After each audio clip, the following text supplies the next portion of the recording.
Assalamualaikum sahabat semua. Pernahkah kalian membayangkan sebuah kisah sederhana tentang tukang becak tua dan seorang janda cantik yang ternyata menyimpan pelajaran hidup begitu dalam? Cerita ini penuh rasa haru, kasih sayang, dan ketulusan yang mungkin tidak pernah kita duga. Dengarkan sampai selesai ya, dan jangan lupa, tulis komentar kalian tentang bagian mana yang paling menyentuh hati. Pak Samin adalah seorang tukang becak tua yang tinggal di pinggir kampung. Setiap pagi, ia mengayuh becaknya perlahan menyusuri jalan yang sudah ia kenal sejak muda. Rambutnya yang memutih dan wajahnya yang keriput menggambarkan betapa panjang perjalanan hidup yang telah ia lalui. Hari itu, matahari mulai terik ketika ia melihat seorang wanita berdiri di pinggir jalan sambil memegang kantong belanjaan yang cukup berat. Wanita itu tampak ragu untuk melambaikan tangan, namun sesekali menoleh ke arah becak Pak Samin. Dengan senyum ramah, Pak Samin menghentikan kayuhannya. Ia menunduk sedikit, lalu menyapa dengan suara serak tapi hangat. "Mau diantar kemana, Bu?"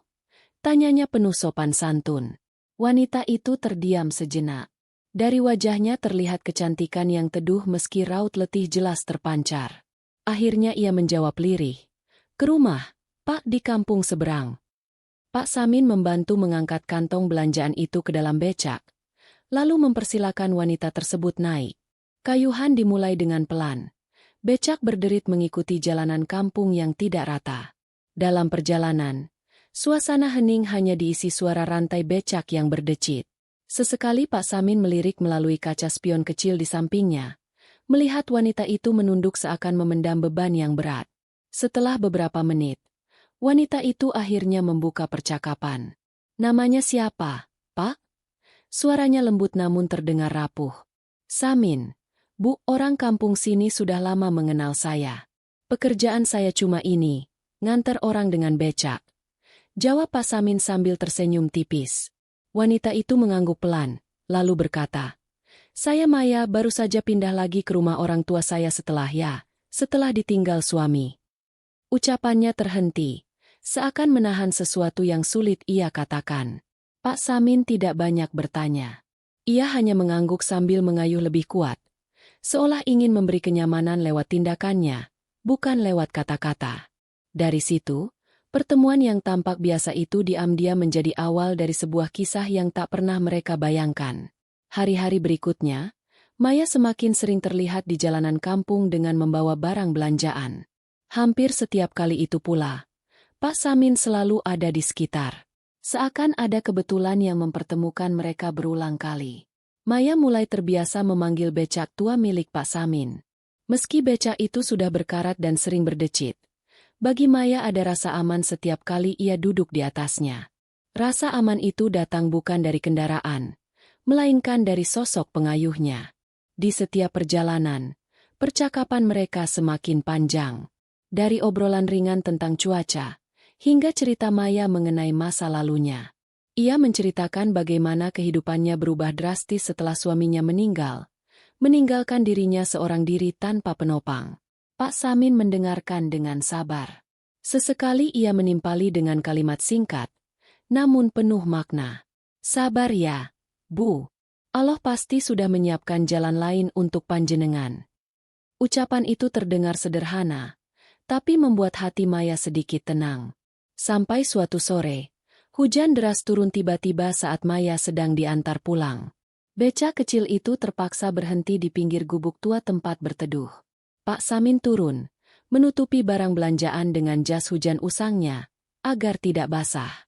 Maya terharu melihat perhatian itu. Dalam hatinya ia bergumam, bagaimana mungkin seorang lelaki tua yang bahkan hidupnya pas-pasan, bisa begitu tulus memikirkan orang lain. Ia menatap Pak Samin dengan tatapan berbeda. Ada rasa hangat yang mulai tumbuh.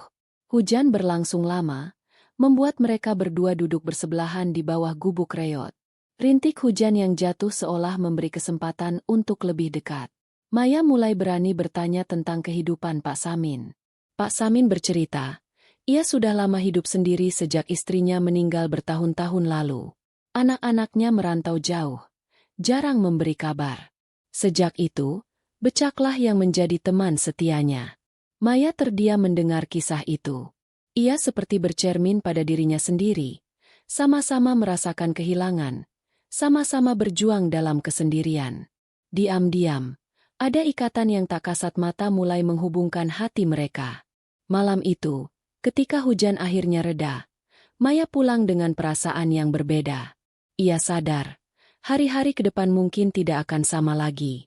Kebersamaan Maya dan Pak Samin semakin sering terlihat oleh warga kampung.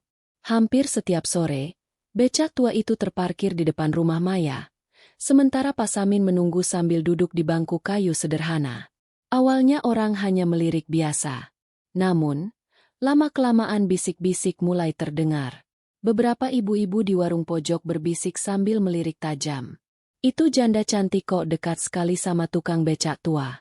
Apa tidak ada lelaki lain yang lebih pantas? Ucapan-ucapan itu perlahan menyebar, menjadi bahan omongan di sudut-sudut kampung. Maya mendengarnya, meski tidak pernah menanggapi.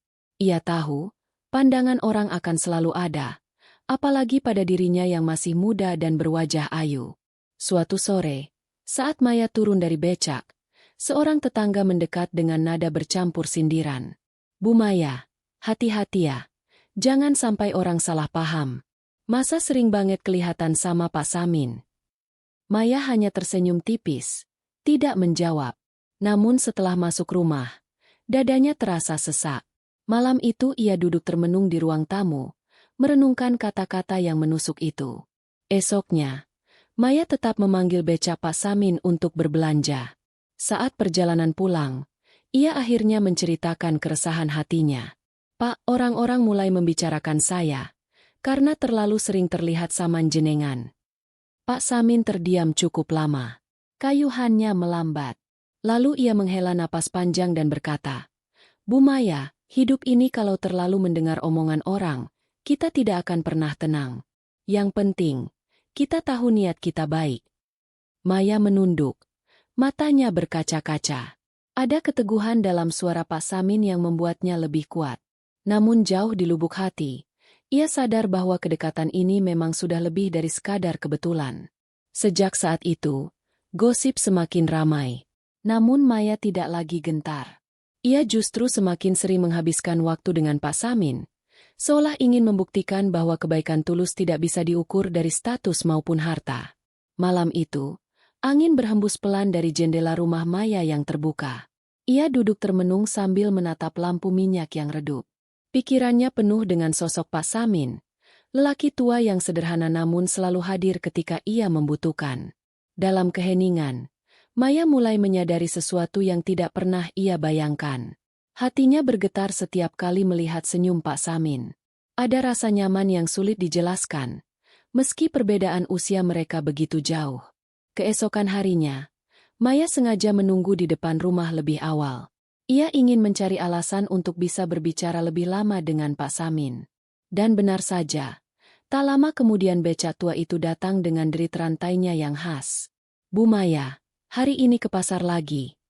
sapa Pak Samin dengan wajah ramah. Maya tersenyum, lalu menjawab pelan. "Tidak, Pak, saya hanya ingin jalan-jalan sebentar. Boleh ya ditemani?" Pak Samin mengangguk tanpa banyak tanya. Ia hanya mengayuh becaknya melewati jalan kampung, membiarkan angin sore menyapu wajah mereka.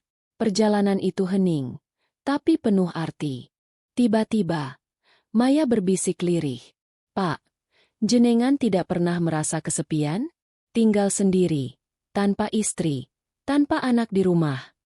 Pak Samin tersenyum kecil, meski ada semburat sedih di matanya. "Kesepian itu sudah biasa, Bu. Hidup ini tidak bisa selalu kita pilih. Yang penting, tetap bersyukur pada Allah." Jawaban itu menusuk hati Maya. Ia merasakan kerinduan yang sama. Ingin sekali ia berkata bahwa dirinya juga kesepian. Ingin sekali ia jujur bahwa hatinya kini mulai merindukan kehadiran Pak Samin. Namun bibirnya terkatup. Ia hanya menunduk, membiarkan detak jantungnya berbicara lebih keras daripada kata-kata. Di lubuk hati, Maya tahu, ia sedang menyimpan sebuah rahasia yang perlahan tumbuh menjadi cinta. Suatu pagi, kabar kurang menyenangkan sampai ke telinga Maya. Beberapa tetangga mulai terang-terangan membicarakannya. Ada yang berkata ia tidak menjaga martabat keluarganya. Ada pula yang menuduhnya mencari perhatian dengan mendekati Pak Samin. Awalnya Maya mencoba mengabaikan. Namun ketika seorang kerabat jauh menemuinya dan menasihati dengan nada sinis, hatinya benar-benar terluka. Malam itu ia menangis dalam diam, merasakan beban yang semakin berat di pundaknya. Keesokan harinya, Maya enggan keluar rumah. Ia hanya duduk di teras, menatap jalanan kampung yang sepi. Di kejauhan, ia melihat Pak Samin lewat dengan becaknya. Lelaki tua itu menoleh, lalu berhenti saat melihat Maya termenung. "Bu Maya, jenengan sakit? Kok wajahnya pucat begitu?" tanya Pak Samin dengan nada khawatir. Maya menggeleng, berusaha tersenyum. Namun air matanya tak bisa ditahan. "Pak, orang-orang sudah terlalu jauh membicarakan kita. Saya takut."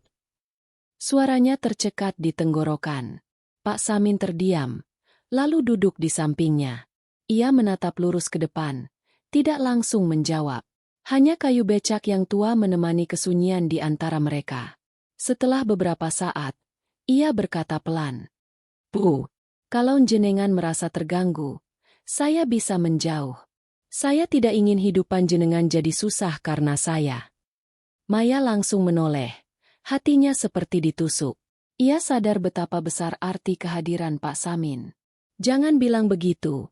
Pak, jenengan satu-satunya orang yang membuat saya merasa tidak sendiri." Kata-kata itu menggantung di udara, membuat suasana kian menggetarkan. Di balik pandangan sedih Maya, ada kekuatan yang tumbuh.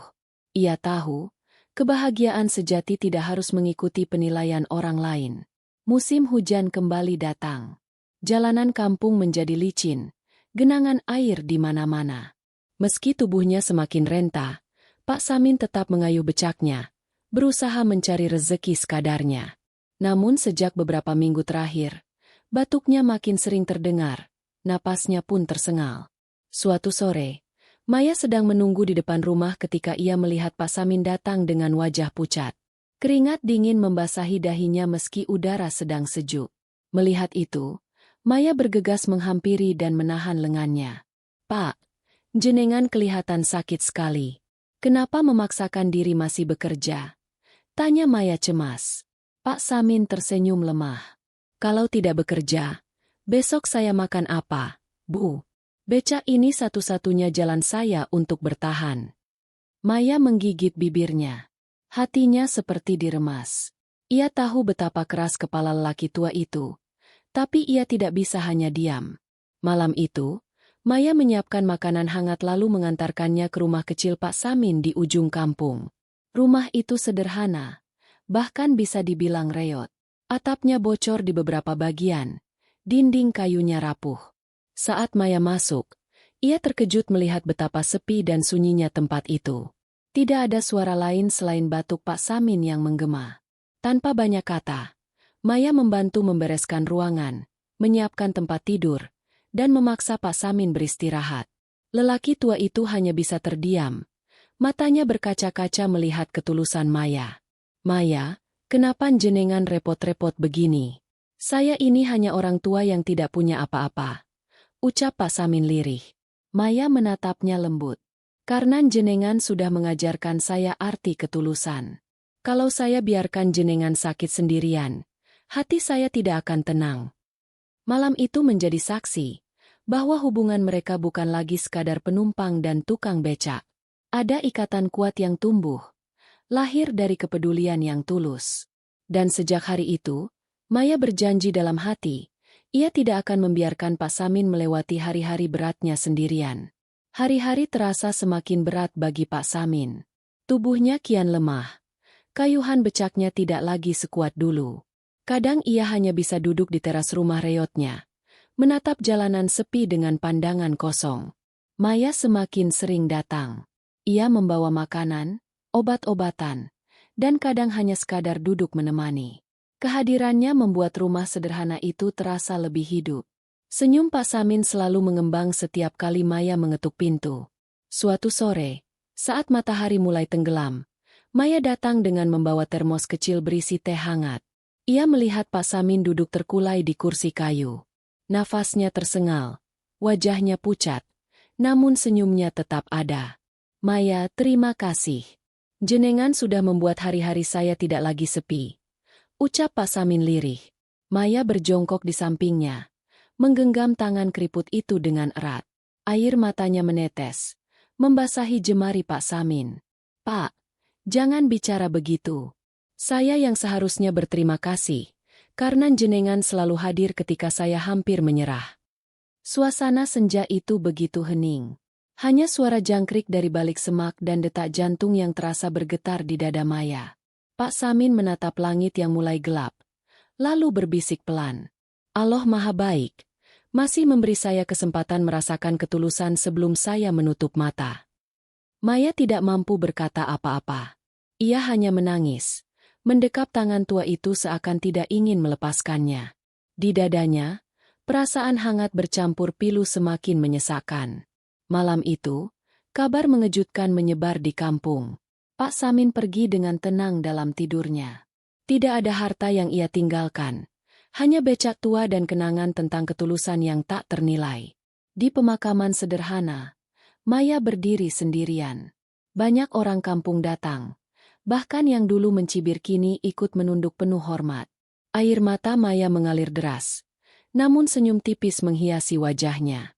Ia tahu, cinta sejati bukan tentang usia, bukan tentang harta, tapi tentang ketulusan yang meninggalkan jejak abadi.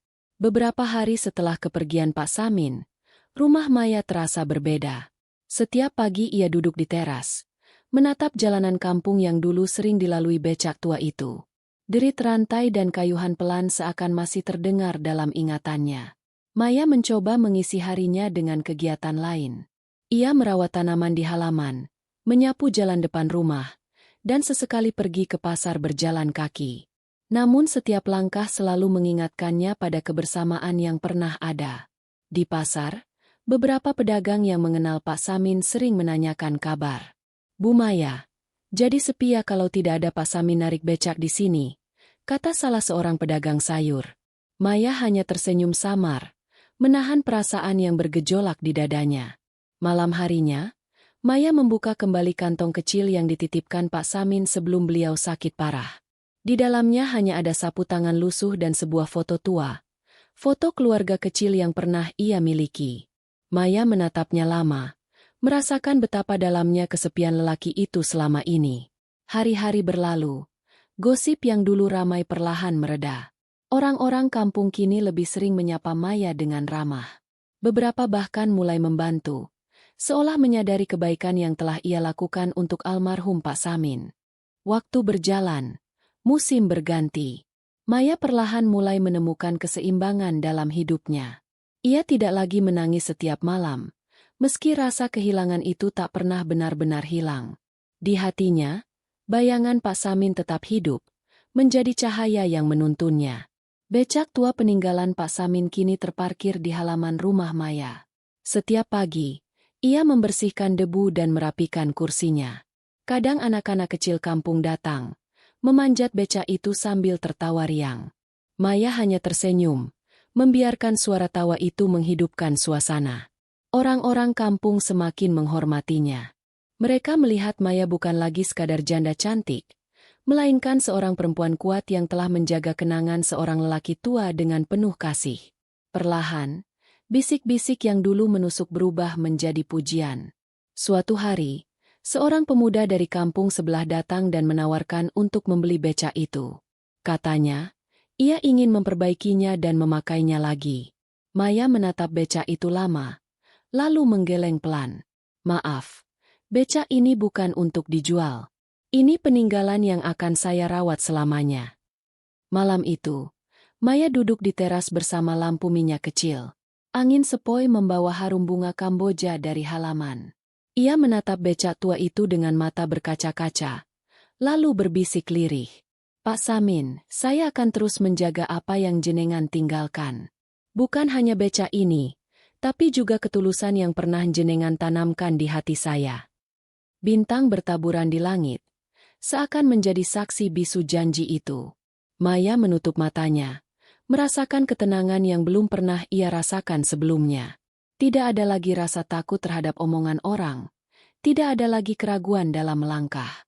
Kini, setiap kali Maya mengayuh hidupnya, ia selalu teringat pada becak tua yang tetap berputar dalam kenangan. Sebuah kenangan yang tidak pernah berhenti, meski sosoknya telah pergi. Cerita mereka memang telah berakhir, namun jejaknya akan selalu hidup di hati Maya, dan di setiap jalan kampung yang pernah dilalui becak sederhana itu. Cerita ini hanyalah fiktif yang dibuat seolah nyata, agar kita bisa mengambil hikmah dan pelajaran berharga di dalamnya. Terima kasih sudah mendengarkan cerita ini hingga selesai. Jika kalian merasa terharu dan senang dengan kisahnya, silakan tinggalkan komentar, tekan tombol like, dan jangan lupa subscribe agar tidak ketinggalan cerita menarik berikutnya.